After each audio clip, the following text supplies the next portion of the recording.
Good morning, everybody. So today I would like to share with you the worst day of my life. Being an international student is not easy, moving to a new country with a whole new system and all that. So the consular always prepare us as an international student to be aware of the rule and regulation. So before the school started, they invited us to attend the presentation so that they could give us a guideline of like the whole school and rule regulation.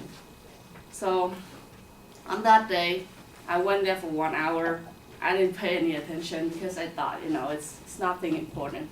All I do is I pick up the important part is that I need to be enrolled for 12 units, and that's it. Last semester, 2 weeks just before the winter break, I dropped 2 classes. So my unit went before 12 units.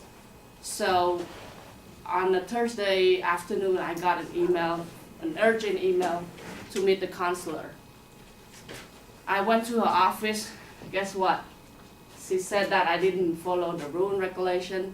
I have to go back to my country, because I broke the law against United States government or something like that. Because as an F1 visa, you have to keep 12 units.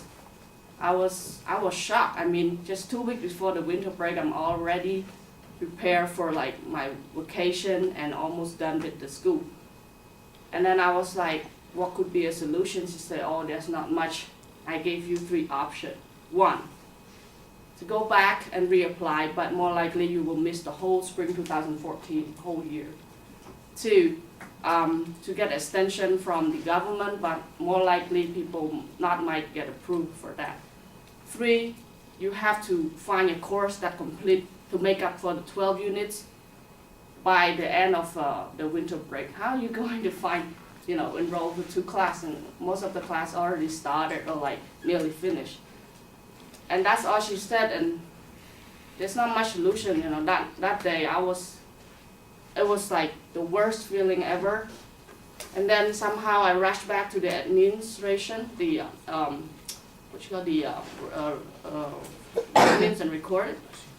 So I went and asked them for the add and drop form. I thought that I could go back and ask one of my teachers to add back to the class, because I just dropped that class because I thought my grade didn't do so good in that class. So luckily they said that, okay, the deadline is tomorrow, but you have to get it signed by noon. I rushed back to my teacher's office. I got there at 2:30.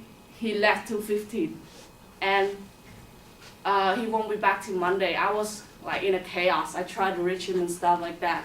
I couldn't get in touch. Somehow the assistant helped me out. She was able to get in touch with him for me. But sadly, he said that, so I was gonna drop you anyway because you missed out 2 exams. But what he didn't realize is the reason why I dropped the second exam, because I already dropped that class. So that's why I thought I didn't want to attend the second exam. So he still rejected me. That night I went back, sitting in my room, blaming myself for just small careless thing. It could ruin the whole school. And how am I going to talk to my parents, stuff like that. I was blaming myself. I was really numb, I couldn't do anything. And then all of a sudden I heard an email. I heard the beep sound of the email. He replied me that he reviewed everything, and then he decided to accept me back to his class because he thought that I missed out the second exam. He looked at everything because I dropped that class. That's why I didn't go to the second exam. So I was released. And that day, I learned my lesson. So today, I'm sharing all of these experience with you guys because I don't want one of you to be like me. Even small careless thing, you think that is something you can avoid, but it could be worse when it's really happened in this kind of situation. Thank you.